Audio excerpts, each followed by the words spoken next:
Kirt Graves. Joining us today, we have a few of my co-hosts. Hi, André. How are you? Hey, chillin'. And we also have with us Lindsey Dorcus. Hi, Lindsey. How's your day going? Hey, Kirt. It's going well. Listen, better now that I'm hanging out with y'all. We're going to have fun. And newly minted Audie Award winner, Gail Shalan, is in the room. Hi, Gail. Hello. So glad to see you all. Now, how do you record a podcast as an Audie Award winner? Literally, I watched Deep D's episode and now I'm like, I don't know how I'm supposed to do this anymore. Just kidding. Well, I'm going to jump right into today's topic. Since I started narrating, 95% of my work has been in romance. That's a number I made up, but it's very high. And an even higher percentage of my romance work has been in gay romance. I have voiced hundreds of leading men, and as Joel Frumkin alluded to in our first episode, audiences have certain expectations for the voice of a leading man in romance. And that voice is not grown-up, musical theater-obsessed show choir kid from the Midwest. Here is how those voices are usually described. Deep, gruff, gravelly, throaty, smoky, rumbling, husky, hoarse, booming, commanding, hard, resonant, and so low you can feel it in your bones. Your bones. And for years, I put my vocal cords through their paces, trying to match those descriptions and what I thought were the reader's expectations. I would end a day of recording with no voice. I would wear myself out in only a couple of days trying to do my best James Earl Jones impression. And the results were, at best, mixed. It wasn't good, and it wasn't sustainable. But because I kept doing it, I kept being offered that work. So it was a cycle that I had to consciously break out of. As narrators, one of the hardest parts of finding success in the industry is discovering our unique voice. And for us, the word voice can be used literally and metaphorically. What do I sound like, and what do I want to say through my work? How much of myself can I bring to each story? Is there an audience for someone who sounds like me? So joining us today to discuss finding your voice as a narrator is Gillian Williams. Gillian, welcome to the Narrator Roundtable. Thank you. I'm happy to be here, and apparently I am truly moving in high cotton. There are some very talented people here. Not sure I'm grown enough for this conversation, but let's go. Take up your space, girl. Yeah. Right. Gillian has a diverse professional and performance background, including 20 plus years as a human resource professional, some time as a stand-up, and as the host of an online radio show. I first got to meet her at APAC in 2023, where her glasses game put mine to shame, as it is doing tonight, and that is saying something. And I have since had the pleasure of witnessing her perform, and let me tell you, her glasses aren't the only thing bold and fabulous that Gillian brings to the table. You are too kind. I'm actually not. Get to know me. No comment. We pretending for company. Yeah, right. Everybody else, shut up. The people who know me, be quiet. So today we're talking about finding your voice, which is a topic that came up because Gillian and I were in a class together, and we were just kind of like chatting on the side, as I'm sure people do, or we were being naughty and doing it anyways. Right. Either way. Right. And it was something that came up really from your perspective, and something I had sort of forgotten about going through that back in the day. And yet it really is sort of a never-ending process, this idea of finding our voice, especially for newer narrators and especially for minority narrators. Indeed. So do you want to just kick us off by telling me a little bit more about like where you're at with that now and how you're feeling since we had that conversation a couple months ago? I think I have a little more confidence about wherever it may land or wherever it ends up. I think one of the things that was said to me, and it may have been from Joel, Fromkin, that is, was that there is room for all types of voices and everyone's voice. And you don't do the industry, the characters, the stories, any service by trying to sound like someone else. There is already that person filling those shoes and doing that thing. And if you don't allow yourself to be authentic and kind of shake out who you are, then there are characters that aren't going to get the right voice. But it is hard being a minority, being a Black woman, being a human being, period, right? Because we all have identities that fall in what some people may call a marginalized community, so to speak, or we're not the center. And so there's all the tapes and the noise that you hear about this is how you should sound. That is how an authentic somebody sounds. We had that conversation when she asked about Black voices and characters and things of that sort. One of the things I said was, we're not a monolith, and we are not. I can't give you a whole book of the quintessential stereotypical Chatalaqua. I can't give you that. I can give you 2 or 3 minutes of that because there is some Chatalaqua in me. But that's not, and there's no shade against anyone that can give that to you. I cannot. But that doesn't make me non-authentic as a Black woman because I can't give you some Shaniqua for a long period of time. There is someone that can give you that, and she needs to work too. It's still, you still hear the tapes. It's still hard to put them on pause or throw them away. Yeah. Just me? No, it's not just you. There's 2 ways this hits me. One is in the exact same way. Like I grew up in the Pacific Northwest. I sound the way I sound. We talked a little bit about this in our first episode. But like I've been asked to do something a little different. Like I've been asked to like put something on that isn't normally there, and I can do it, but somebody else could do it better for sure, right? And I feel one thing for me that keeps coming up personally is I'm 26 years old, but I don't know how this works. Is my voice a tenor or something? It's a little higher. Like I don't have like a deep rumbly voice or whatever. I also don't sound like a middle-aged man. And sometimes the books that I'm really interested in doing that might be in like the literary fiction space, they are often narrated by people who sound like they're 45 and they're, reading this thing to you. And I don't always, especially when I feel my authentic connection to the text, I don't always bring that energy to it, right? And it's hard to find the balance of like, sure, we can come to a book in dialect, we can come to a book with this specific approach, but what's the difference between finding your connection to the text and having your interpretation of it versus putting on what you think this book is supposed to sound like, or what you think people are expecting from you, or how you think Emily Wu Zeller would do it. I feel like I always say her name. I love Emily. Like it's this weird balance, right? Mm-hmm. Well, I like the point you brought up about if another person's voice is the best voice for that story, they're going to hire them, and they're not going to hire an imitation of them, right? Because I feel like this is a trap that it's so easy to fall into as a new narrator, especially if you've like listened to a lot of audiobooks and you have your preferences on like which narrators you love. It's so easy to be like, ooh, I want to sound like January Lavoie. I want to sound like Emily Wu Zeller. I want to sound like Julia Whalen. Like, and to pick up on like cadences or tone and try to mimic that because it's what you enjoy or it's what you hear as like the standard or a good narrator.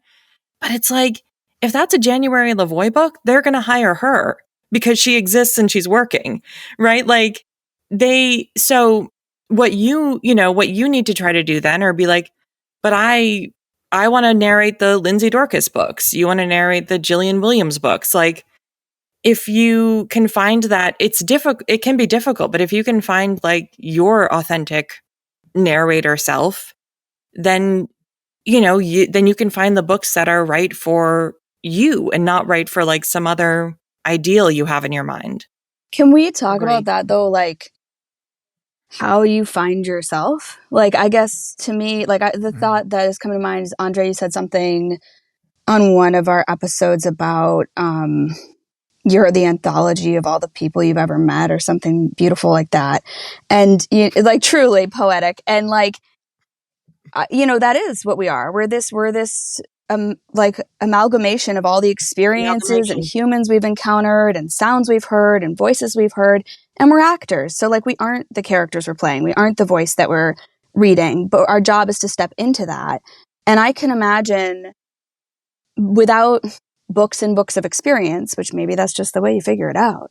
You're sitting there going, I don't know what I sound like. Who am I? Like I am this sort of mix of all these things. And where is me? And oh no, am I sounding too much like January or Emily or whatever? Like I would get really caught in my head asking that question. So does anybody else have like thoughts or tips on like how to find that you? I will say too, in addition to that, part of it is like, and this is something that I've been really cognizant of lately, is that like you are you in every book, but also, like you said, you are the version of you that book Right. demands. Like and the text will lead you there, but like my rom-com self is very different from like my horror self. And it's not like I'm being inauthentic by accessing a different part of who I am with every book, because I think that I do. I think we all do. I think it's like a little sliver of who we are. Yeah, sometimes I in each I thing. panic when a producer will offer me a job without an audition because I'm like, which version of me are you casting? I don't know. Yeah, what sample did you listen to? Right. That would be really interesting if we all just started asking that Sometimes question. I do. Yeah. Which version of Yeah. me? Yeah. Like what is it that made you think of me for this? Because most of the time I'm just fucking grateful. Yeah. And I don't want to so question much. it. You know? Like I'm just Gillian- going to keep shooting in the dark. Mm-hmm. Mm-hmm. Yeah. Yes, ma'am. Gillian, what has your journey been like finding your authentic voice as a narrator? Honestly, it really has been in being vulnerable, in places and spaces with other narrators, and even in coaching. And I think it has been with me being honest with, this is where I am and this is how I'm feeling. Not necessarily that it's about cultivating a bunch of, oh no, you're great, you're fabulous, you'll be good, just keep going. It really has been about cracking myself open. And it's the things that we all say, right? I experience imposter syndrome. Am I really as talented as I think I am? This is not, I do not want to show up like American Idol and it's like, baby, your mother should have told you you can't sing. Really? Why? No, it's a no, it's a hard no, it's a hell no kind of thing. Yeah, So, especially when we're working in a and vacuum, right? Like, especially when there is no feedback. So you're like, I don't know, maybe I suck. part. Yeah. that part. And in this journey as well, it's been also me trying to connect with me. And I'm in my mid 50s. So it's all of those things, right? And as I age and as I change and as I learn and as I grow and as I make authentic connections, those things are helping me kind of center myself. I don't know if I answered your question, but that really has been the thing, because this is a lonely, solitary thing that we do in this box. There's just me. And trying to love myself enough to cut myself some slack, that it may not be as bad as I think it is, that, someone else booked me because obviously they saw something. So let's lean to trying to give them what it is they saw, but still being authentic and it being my voice. But also all the other things, right? Paying attention to what is the text telling me, who this person is, connecting with that, what is appropriate in those choices based on what the text is telling me. But there still is some flavor and room and a space for me. Yeah. Yeah. Gillian, you're reminding me that my earrings for tonight are Toni Morrison with a little quote that says, "You are your best Oh, thing." wow. And so I hope you remember that, Gillian. I am going to. But so there's two things I think about here that really feel like an extension of that.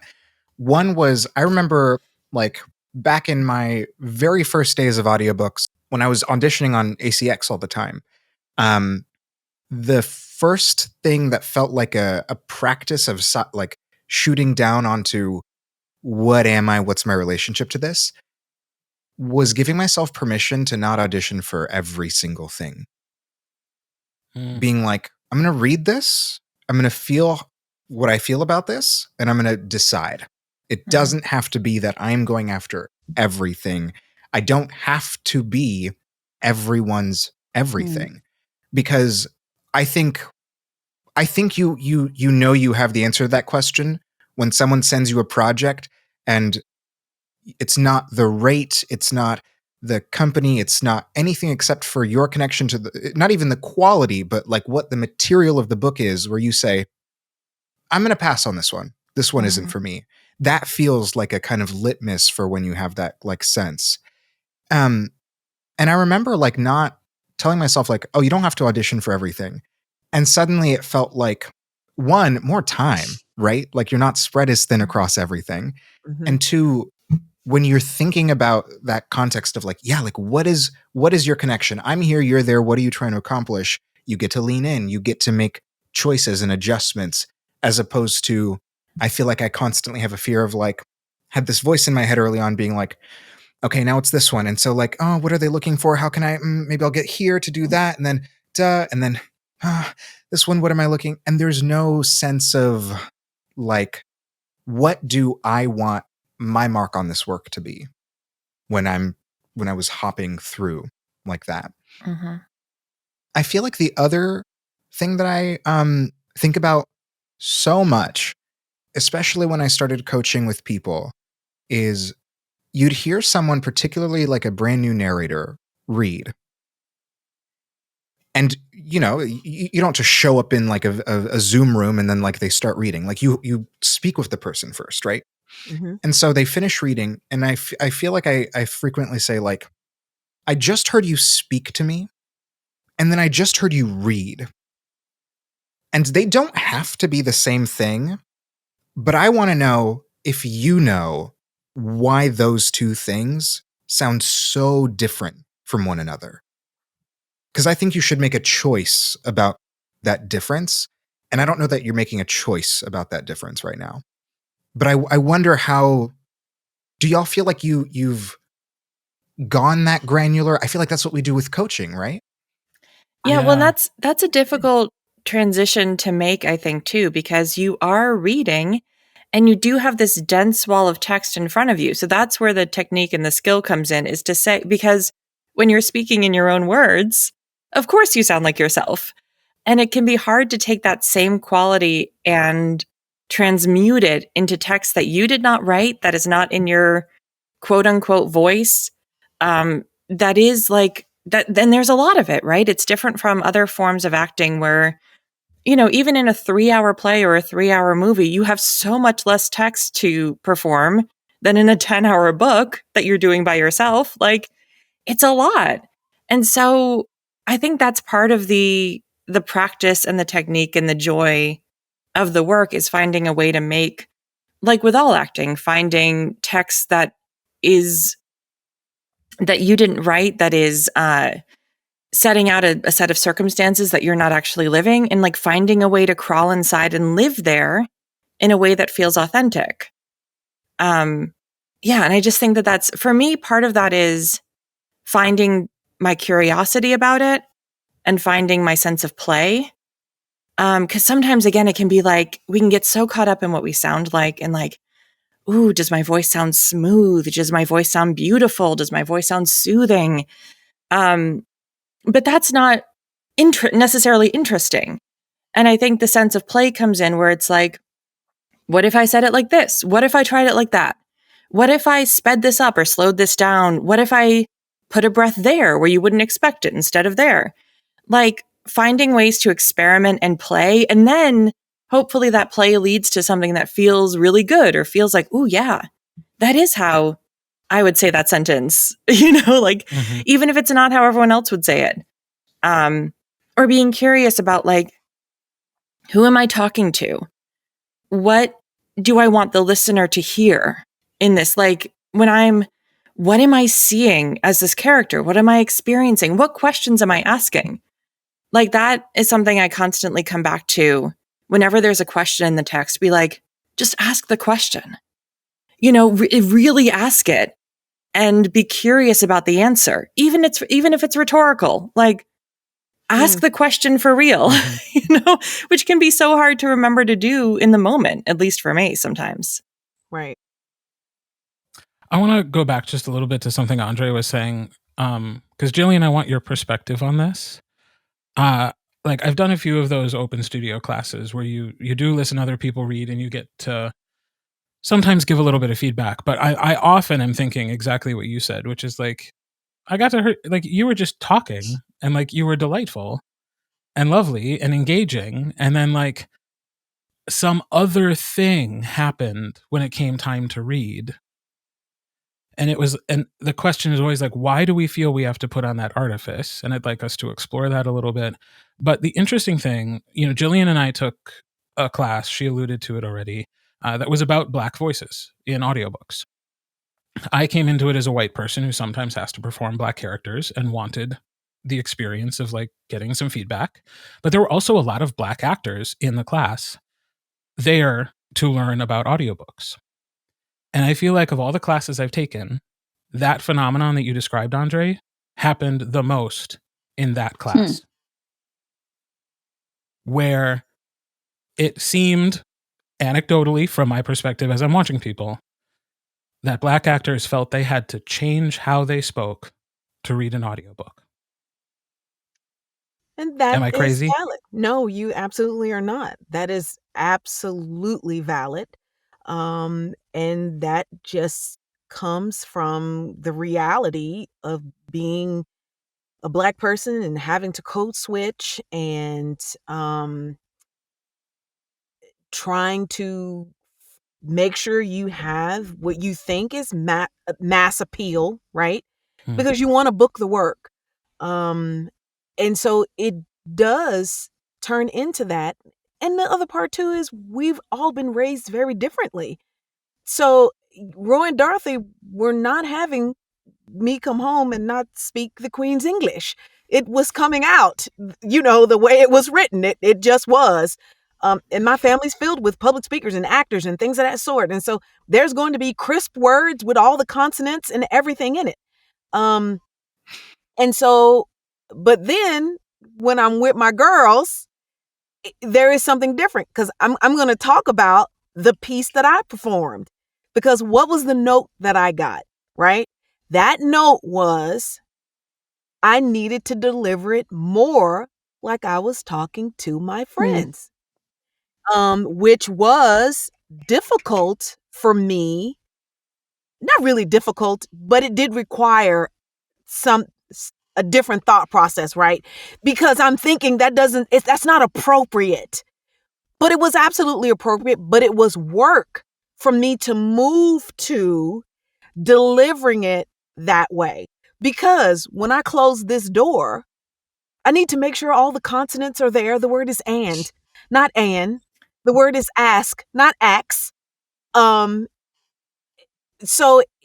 for me, the thing is that if I give it like I'm speaking to my friends, then there are lots of pickups because I am going to drop the D because that is not how I say it to my friends. And the word is her, but from friend to friend it's pronounced her. I told her to go sit down, but that is not how it is written.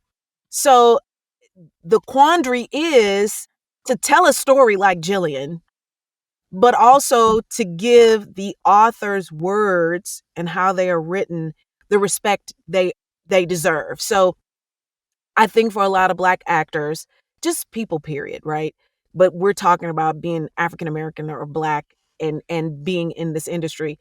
It can be particularly difficult because everything you have heard from the time you were born was, you're not good enough, you aren't intelligent, and when someone calls you articulate, it's sometimes said as a put down. He's well spoken, as if that's a surprise. Oftentimes, sometimes in my professional universe, when I deliver my point of view uh, with passion and well thought out, so on and so forth, the assumption is that I'm angry. And I'm like, I don't give enough of a damn to be angry. I'm just representing myself as an intelligent individual. So let's stop with always coloring everything I say because I care and it has passion and I'm delivering it with belief that I'm angry. Mhm. So it's all those labels that continue to get tossed around. And I have to shake those off myself. I have to shake it off and say, it's okay. I am enough. And that is probably a statement I probably need to write in here somewhere, Yeah. because I've cried in one of Joel's classes because he told me that. And I'm going to get choked up now. Because he said that. He says, I don't know why you show up and give me milk toast. He says, I want to hear Gillian tell me a story. I want to hear Gillian tell me a story. And that is not Gillian telling me a story. And so it's hard to remind yourself in this climate that I'm enough. I'm enough. There's room and space for me. I'm enough. It's okay. Yeah. I don't know, André, You are your best thing, girl. And no, this is so real. And I had such a deep, insightful thought that has just drifted away like the last Sorry. train at midnight. No, it's not you. It's me. I could have written it down. I have resources. Gail, you look like you have a thought. Yeah, I have a thought. Well, what this is making me think, because I was like, okay, well, our job is to meet the text, right? To come from where we start and then go meet the text, meet the character that we are, mainly voicing, meet the author's voice, go to it. But what I hear you saying is maybe the approach can be, can I bring this text to me? Can I make this character meet me somewhere that feels real? And if I can do that, it doesn't need to be where I live all the time, but it has come to me in a place that feels like I can own it and that I am enough. And that's the approach rather than the other way, if that makes sense.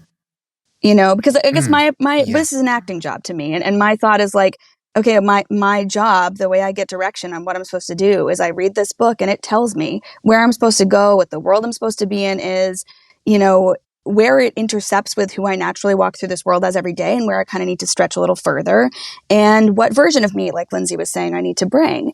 But I think it's a really interesting reversal of that to be like, can I coax this thing to come to me, which is also very of our genre, right? There's something about telling that one person a story, telling that friend a story that's an invitation rather than like performance, if that makes sense, in terms of outward energy versus inward. So I like that. Thanks for that reframing. Huh. An invitation rather than a performance. I think that's the authenticity probably that we need to lend to it.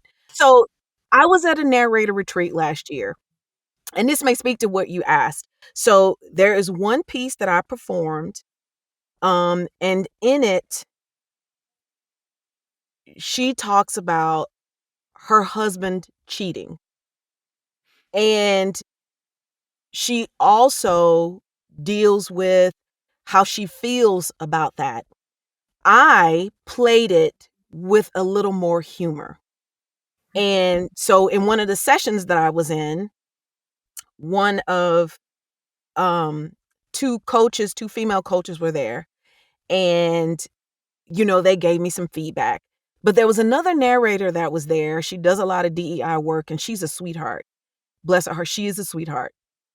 She was angry over the fact that she felt like the notes that I received would not allow me, if I wanted to make a choice, play the character being angry. And she said afterwards, it was a 15, 20 minute, hour long. And I just had to say, I'm tired. Please, can we not talk about this anymore? Wow. She felt as if I had been forced to make that choice because her words, because there's a bunch of white people in this room and we would be uncomfortable with your anger as a Black woman. The character is Black and she happened to be married to a white police officer. And I felt some kind of way because I never thought that I was being forced to make a choice or that my choice couldn't be to play her angry. But I thought a more nuanced, better choice was to give her feelings and words some levity, but still, you still got the meaning of how she felt as an undercurrent, and that I didn't lead with the anger because I think the anger would have been suspected. And in normal, when I originally started performing it, I did perform it angry because I drew from my own relationship, betrayals and that type of thing. But I thought it was a more nuanced performance because I didn't play angry, because that would have been obvious and the easiest thing to do. And I still have had conversations about her indignation about feeling that I had been forced to make a choice, she thought, to make all of the white people in the audience comfortable. And now I don't know why I said all that, but I feel like there's something I'm glad trying you to say. did. It's I was gonna say like that. It's tied into Gail's point. You're making acting choices and you have agency and you're bringing this piece to you from where you see it from a creative perspective. And I feel like, it is really interesting what we place on other people about their choices because we don't know. Is the performance ringing true? That's all we know as the audience. Yeah. And that's a lot of weight to bring it. What you just described is a lot of like those expectations are there and they have weight, and we can bring that into the booth with us very easily. Yeah. I mean, because in addition to like our own experience with narration and our own voice and like what feels natural, there's like, well, if I make this choice, will people feel this way about it? If I make that choice, will people feel that way? Like it can be, that's a loud chorus to have in your head when you're trying to work. So I imagine like and I imagine for a lot of people, they're bringing even more voices in than I can imagine into the booth with in them. This work too, like that sort of feedback or criticism, because the work that we do is so personal and we do bring so much of ourselves to it, sometimes it doesn't feel like a criticism of the work. It feels like a criticism of who we are. Yeah. Yeah. Yeah. I love, just like Gail said, that felt, when you particularly mentioned about that piece you read, Gillian, that you connected it to your own personal experience and that like was the lens you interpreted the read through. That feels like, Gail, your application of what you're saying, like bringing the text to us. You'd think we're sponsored because I'm about to mention Joel again. But one of the things he Joel said stands. to me, Not sorry. We're just a fan club. That's all. where's my hat? One of the things he said to me early on too was, he'd given me this piece to do in class. It was really, the text itself was depressing. And I read it from that point of sadness. And he invited me to read it from a point of levity, to find a kind of like jaded humor in the text. And I ultimately went and listened on Audible, and that I hadn't listened first. That was how it was ultimately performed, was this kind of like sardonic kind of humorous approach to the text. And so I think a lot about emotional levity, because for me, when I see, like, especially in YA, like when I see that emotion on the page, as I know in my arsenal that like my interpretation isn't always to do this kind of like flow over the head, this like, second location approach to like the emotional interpretation. Like I did a book last year where there was just a cascade of anger for a page. It felt like there was no other approach to it. And that was what like felt honest to my performance of it. Mm-hmm. You mentioned earlier, you were talking about like talking to your friends, and you'd get pickups if you really spoke the way that you spoke to your friends. I've also been thinking about this since like the fall. I did a book where Gabra Zachman directed me. goddess, amazing work. If you're out there, Gabra, Yeah, this is I hope also you a trip on $1 Gabra million. fan club. Yes. And Okay, well, obviously I need to get a membership. I don't know her. But obviously I need to. Get in the Thank club. you. It is worth it. Thank you. Making a notation. Send me her name. I want to spell it correctly. Will do. we did this book where the author had a favorite phrase. I know authors have favorite phrases all the time, but the author would do like blank and blank and blank. That would happen a lot throughout the book. And so as it was happening, Gabra would stop me and be like, don't enunciate the and. When we say that in real life, we don't say like this and that. You say this and that. I don't want to hear that D. And so she gave me that permission as the director to like let it slide. Like it wasn't a listening library title. We didn't have to be word perfect. And since then, I've been thinking a lot more and more, especially in the world of AI, about like what these human and real touches feel like in performances. And it feels so much often like permission to bring you into the performance and permission to bring like your experiences and interpretations into the performance. I've been carrying flowers for my co-narrator on a title called Stars in Your Eyes, and he does mostly video games, animation, other work, and then does audiobooks sometimes. And when I listened to his part, he would literally like do efforts in the audiobook. Like he'd say, like, I stopped and took a deep breath.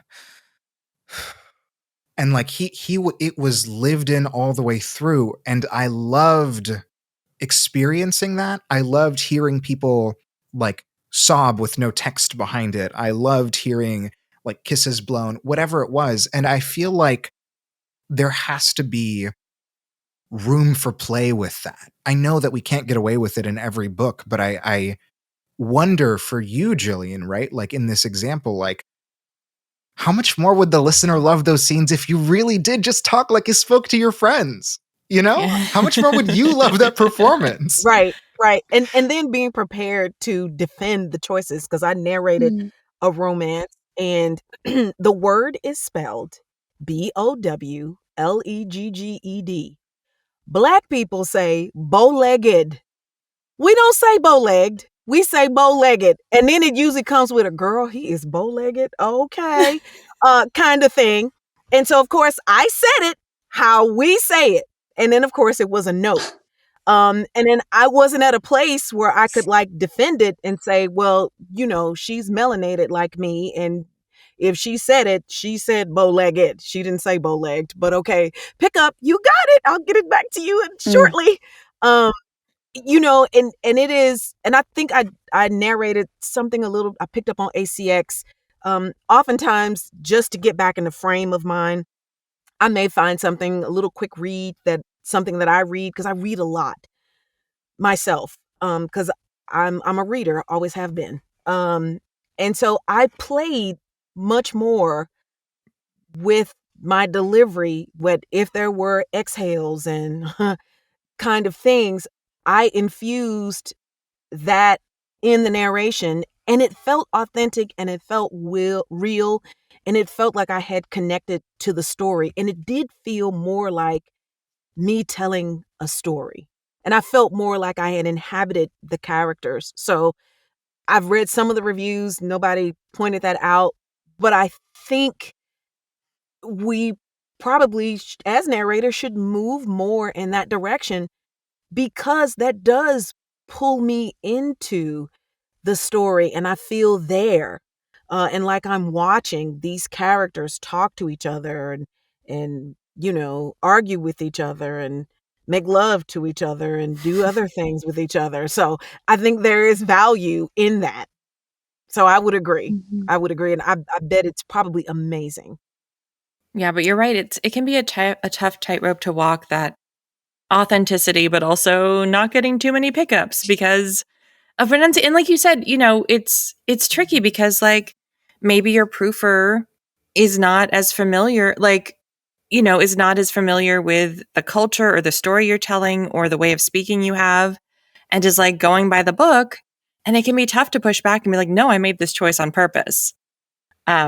and but even stuff that happens not on purpose. I got a pickup packet recently that was like 80% of my notes were about my New England accent, unintentional New England accent, like just me reading in my quote unquote neutral voice. But like and I feel like every year I learn like new words that I say wrong or differently I didn't know about.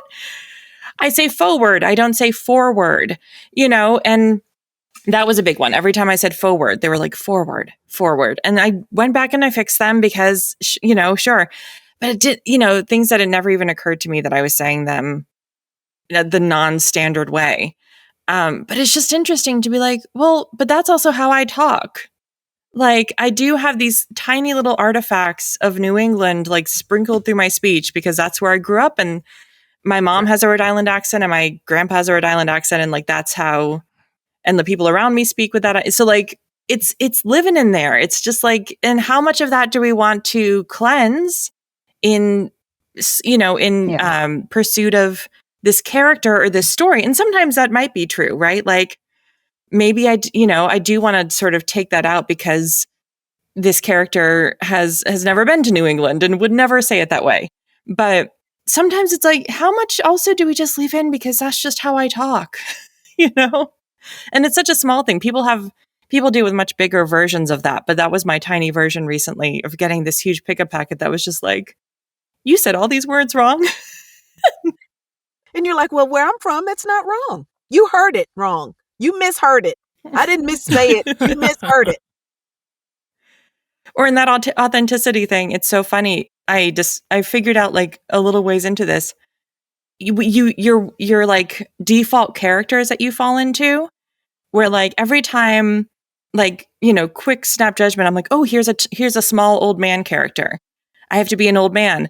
I would like default to my grandfather's voice. And then sometimes I have to pull back and be like, this man would not talk like that. I need to give this man a different old man voice. But I'm like, when I think of an old man, I think of my like Rhode Island grandfather and how he spoke. And it's like, well, that's just what comes out. But like sometimes that can be useful in terms of like, that's what you bring to it. That's the reference you have in your back pocket ready to go because that's your lived experience. And so much of like what we have to do is like use those little influences to create things for us or for the story that work. Like I'm narrating right now a book that's set in Chicago, and I always love when something's set in the Midwest because I was like, I know those people.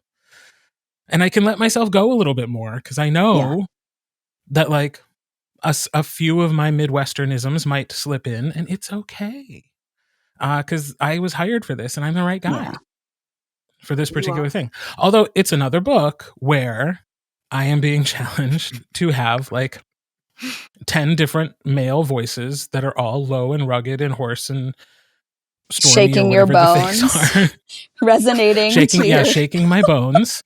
And I guess I'm curious, like, if anybody else had that experience where they were doing something that ultimately you knew was not authentic. It wasn't you. It wasn't your voice.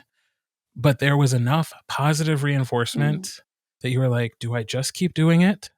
Or do I have to consciously make a different choice and introduce the audience to the real me? Ooh, that's deep. Ooh.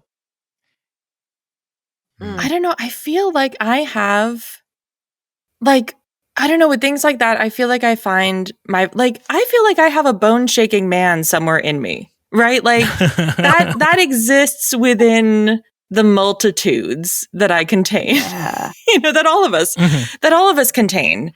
Right. And I totally feel it because listen, there's definitely, I've made vocally straining choices or like vocal, things that feel so foreign or are really hard to sustain over a 10-hour book and been like, woof, that was a mistake. So that's incredibly real. But also like, I don't know that it's, it's like, well, what is my version of the bone shaking man and where does he live in my body, in my voice, in my attitude, in my cadence? Like, I think all that stuff lives in us, in some way or another. I don't know. Yeah, but can I tell you just how that's hitting me? Like, Mm. I'm also looking at you and thinking, yeah, but you're a girl. So, like, nobody expects you to have a super low voice. And and again, this was all the shit that's going on in my own head of like seeing and hearing other people do their work and just how naturally deep their voice is, and then seeing the reviews and saying how great their performances are when really what they mean is they have a really low voice. And thinking that the job is to have a really low voice. The job is to match what is successful for other people, which I think is probably the larger conversation that this fits into, right? Like that feeling that like success means matching what other people are doing well. It's why there are, like, there's not one Julia Whalen in our industry. There are dozens. There's not one Scott Brick in our industry. There are dozens. There are people who emulate the most popular narrators. Yeah, because that's the product that consumers are giving the thumb. So that's like capitalism wins over the art. You know, it's like we know these numbers are tracking, and so we're just going to keep producing the thing that the numbers are showing is selling, and that's going to keep, and that's the little factory of narrators. But hey, we have computers to do that now. So how are we going to make the art? Because like, can we be brave enough? And it's risky. I think it's risky for everybody involved. Can we be brave enough to stretch the possibility of what could be enjoyed, what could be, taken in? And you're right. It's very easy when that precedent hasn't been set in the same way to be like, I can take that risk because I have way less to lose. Or I'm thinking about the thing that always happens where it's like, she screamed like 8 octaves higher than she was speaking. And you're like, no human can do that. You couldn't hear it. Like, what are you talking about? There's all sort of misnomers in the language that's used to describe voices, for sure. But that that's a separate thing than the precedent that's set of like the resonance of this certain pitch of male narrator and romance in particular is the thing that we know that sells to the consumers. I ain't gonna lie, cause there are a couple. You know, before I started narrating, I fell in love Your with a bones were couple shaking, voices. Gillian. Let me tell you something. And look at the first 2 voices I fell in love with were Sean Crisden and Sebastian York. And then I begged all my friends for 3 years. I said, if you really love me, find this man and ask him to call me on my birthday, say happy birthday, and tell me what the weather is. That is all I need. And I will smoke 12 cigarettes when They it's have done. an app for that now. Right? But I said all that to say, but that goes back to us as a community and how we connect with each other, because new people will think that is the only way to get work. Is you need to sound like Andy Arndt. You need to sound like CJ Bloom. You need to sound like all of these people. And that is the value of connecting and making connections. So whenever I run into new narrators, I don't really, and I'm gonna say this, André, and I really, when they ask me how I got started, I tell the cutesy story about conversations, right? And then they ask me other questions, and my immediate thing I say to them is, I believe in connecting with people and I believe in organizations. So things that I do are because, or things that I've done, or whatever it is I know, is because I've made authentic connections, right?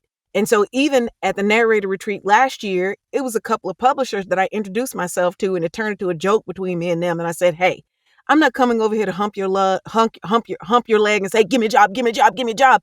I just want to come and like authentically get to know you, and let's just have a conversation about whatever. They thought my tennis shoes were cute, and I talked about it. I was like, oh, let me tell you where I got them from, kind of thing, which I know is weird, but I don't care. And even I connected with Maria McCann because we were in a 4-pack for APAC last year, and everyone had, and I felt this pressure, right? And everybody came, we did a Zoom call, and everybody came with, I need to find this person, this person, this person, this publisher, this publisher, this publisher, this publisher. And when it came to me, all I said was, I just want to meet like really great people and people I've been seeing on Zoom calls. I want to see them in real life and get to know them. That's my goal. And that's been my goal. And it You and is I should have still been in like the same Yeah. pack, because I had the same philosophy and I felt shamed for it. Oh no. I did too. And when They're like, Maria really? You found don't, me, and nothing else? And I was like, no, I'm there to meet all these people who I've never had a chance to meet in real life. Like, Yeah. I'm there to and when make I saw friends. Maria, she hugged me. She said, "You took so much pressure off." Mm. And I was like, I didn't know anything else. And then like I met André and I wanted to like hug him like I knew him. It's like, who is this Black woman from the South hugging me like she knows me? But he's like good people. He's like, have you met blah blah blah? Let me Yeah. connect you with blah blah blah. And that is what is beautiful about this community. But I said all that to say that is why we have got to have those conversations with newbies and say, there's room for you. You don't have to sound like Andy Arndt and CJ Bloom and Sean Krisden and this person and that person, this person. Don't And even all try of to those sound like people would Andre. tell you the same Yeah. thing. They would. But nobody believes them. It's like, but you sound like you and you get all the accolades and you get all the good work. And so that's BS. I call BS on that. You just don't want me to sound like you and get those jobs. But here's the other piece in the middle too, is that when you go to plenty of coaches, or when someone says like, what's the industry kind of like defining audiobook right now, or what's the sound in the industry right now, like the Julia Whalens, the Dion Grahams, like establish for a lot of listeners like what the sound is, and ultimately establish for a lot of coaches like what they're trying to get you to. And so that piece, what I love about that piece about like just feeling like you want to connect with people, is that yes, it's fantastic to connect with people like producers without the emphasis of like, give me a job. But when there is that connection, they see more of you and they can Yes. say, I trust Gail. I don't need to tell her, I don't need to have her audition. I trust Gail with this story. Whatever she's going to send back at me, I know we're going to love. She's going to do great with this book. And similarly, you have to be able to go to, 3 different coaches, whoever you go to, hear your feedback from each one. And instead of being like, oh, but you're telling me to change this, but that last coach told me to do this, you're taking your little pieces, you're putting together your little toolkit, and you are establishing your own assessment of like what your voice is, what you want to do with text that gets put in front of you. It's not about the sample. It is about your approach, right? Right. Yeah. And I understand. I mean, Kirt, because I think I misunderstood your point earlier about like trying to achieve that deep voice for a whole book, because that is the gold standard. That is number one. That is what people want, and that temptation is so strong to try to mimic that, to try to achieve that. And it can feel, frustrating to be like, I'm not, in that vein. But I think there's also so much value and growing value every day as this industry evolves and expands in not being the mainstream choice and not being the mainstream voice and not being the Taylor Swift of audiobook narrators and being the indie artist. Because listen, a lot of people love Taylor Swift and listen to her music and enjoy it. And she's extremely popular and very successful. Great. But also like for that weird kid, who's like struggling through high school, that indie artist who sings a little differently and sounds a little weird and has a different perspective means so much more to them and connects so much more deeply with them. Like we don't want to have a homogenous landscape where everybody sounds the same. Like, of course, Julia Whalen and Sebastian York and Emily Wu, all these narrators we've named sound incredible and we love listening to their voices and we celebrate them. But God forbid, I would hate to be in an industry where 100% of the people sounded exactly like them. I would be so bored.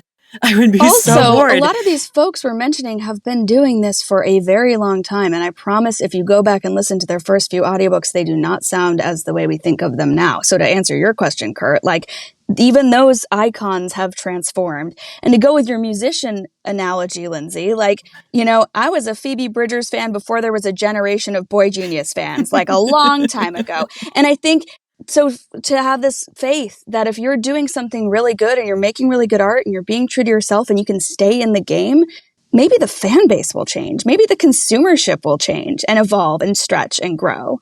And there'll be more space, as you say, Gillian, like there will be space for all, there's a room enough for all of us.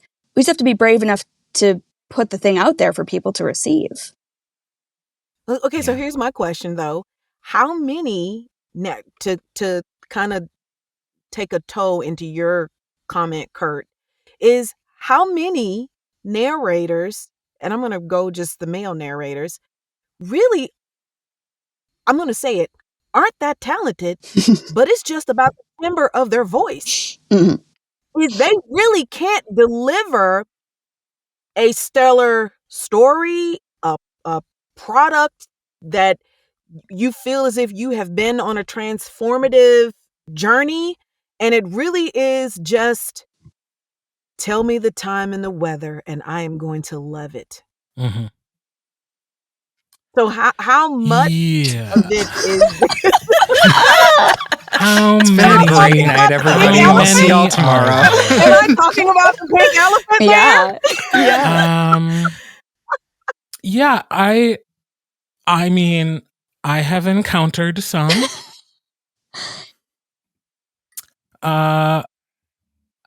I Sipping Yeah. her tea. yeah. This is what I'll say to that, and it's have any of you? I know André has. Has anybody else read or listened to Julia Whalen's "Thank You for Yeah. Listening"? Oh, I know Most what you're of going to it. reference. I have not Yeah. finished it. So the whole conceit of that book is that like a narrator falls in love with another narrator, and they end up in a recording studio together recording this project. And it gets to the point where she's in the room with this very popular narrator and basically has to say to him, "But what if we tried acting?" And to me, it was such a vindication Yeah. of some of a lot of my very big feelings for the last 7 years of like, but what if we tried acting? And it wasn't just about the voice. Can I ask you, Yeah. Kirt, And like after thinking that and being brave enough to do that and having this change, making this change, like, do you feel any doubt that that was the right choice? Or do you ever go like, oh, I wish I was still doing that? Or am I missing work that I want? No, Like, my story has a very happy okay, ending. good. Because I made a conscious decision to just start ignoring low voice, deep voice, gravelly voice, and to embrace the idea that as a male, I have a lower voice than most of the female writers who write these books. And so to them, my voice is already low. Yeah. And I'm just going to It's stick all with that. relative. Love. Yeah. And Yeah. then I Love. just worry about character choices. Beyond that, I don't worry about how they describe the pitch of a voice. Lots of other things that they write I take into consideration, but I worry about the character instead of the Right. Because who's to say what's gruff And- for you is gruff for me? right. And who wants to listen to that Yeah. in their earbuds? A truly Wait a like minute, which part? gravelly voice. Who would want to Gillian listen does. to that Gillian for does. an 8-hour? well, again, it probably depends on what your definition is. But Right. and the great part is, as I made that transition, nobody said a word. Mm. Let me Nobody's ask you come this. back with like, oh wait, could you make the voice lower? Or the reviews have maintained exactly what they always were. It turns out nobody cared about the fact that I was artificially lowering my voice, and they were just happy with the rest of what I was doing. Let me ask you and André this question. Do you think the entry point into this business is easier for a man that may have that quintessential voice that is deep and gravelly but has no talent? I think any man has an easier entrance point into this industry than any woman or non-binary or trans person. I think just being a man makes your life a lot easier. And I do think there are still people who are attracted to the quality of a voice over the actor. So I think you still can get into this industry without having an acting background or any sort of acting natural talent. I think it's getting harder. I think the listening audience is becoming more savvy And discerning. and discerning. I was gonna say maybe it's also just like a narrower acting scope, right? It's like I have this really beautiful voice and I can seduce. And that's and like other colors, no, not yet, but I can do this one thing, and that is enough to like pay my mortgage every month. Even, you know, even that, just to be able to seduce, because I've heard some voices where it's like they sound so bored, and they are talking about some very non-boring activities, but they sound so bored. I'm putting my little DEI hat on, and I'm doing a call-in for these narrators because I feel like I think that there is something really beautiful happening in audiobooks. I think this conversation feels timely, like I said, in the context of AI. It feels timely in a post-pandemic narrator swell world where most major publishers are looking for performances. When you hear producers on Clubhouse or coaching or Dion masterclasses or whatever it is, they're looking for characters. They're looking for choices. They're not just looking for qualities of voices. And it feels like an opportunity for someone to look at their own work and say, what is my connection to this? Why do I feel so distant from this character that's like been written or created? Because what we do is such a marathon. And for someone who shows up in a booth for 40 hours and does, for lack of a better phrase, phone it in, with the baritones or like whatever it might be, like just phones That it was in. impressive. I need to Not go get sustainable my though. Yeah. I really feel like someone hired you for this job. Let this be an opportunity for like introspection about the text, about the performance. Like, use this as an outlet. Let this be a place for you to like connect with a listener. Like Kirt said, like these are not boring things that are happening, right? In these books, in these stories. And it's not always just like sexually not boring. Like a lot of romance has really beautiful emotional explorations. Characters are developing and growing. And I'm so interested in seeing what people haven't unlocked in themselves yet, right?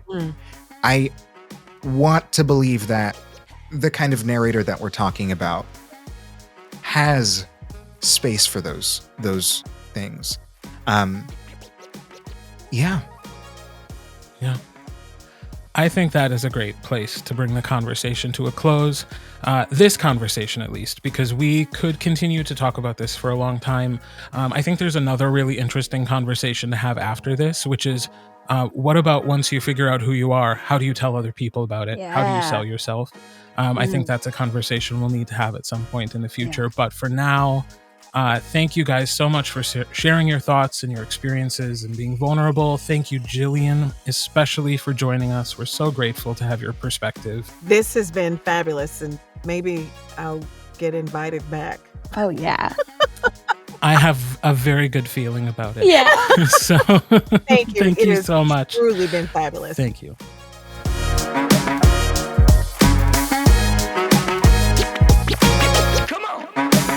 The Narrator Roundtable is produced and hosted by André Santana, Deanna Anthony, Gail Shalan, Kirt Graves, and Lindsey Dorcus. All copywritten material is shared with permission. Music and sound effects are licensed through Storyblocks Audio. All opinions shared are those of the individuals and do not reflect the positions or policies of any company or organization with which they happen to be associated.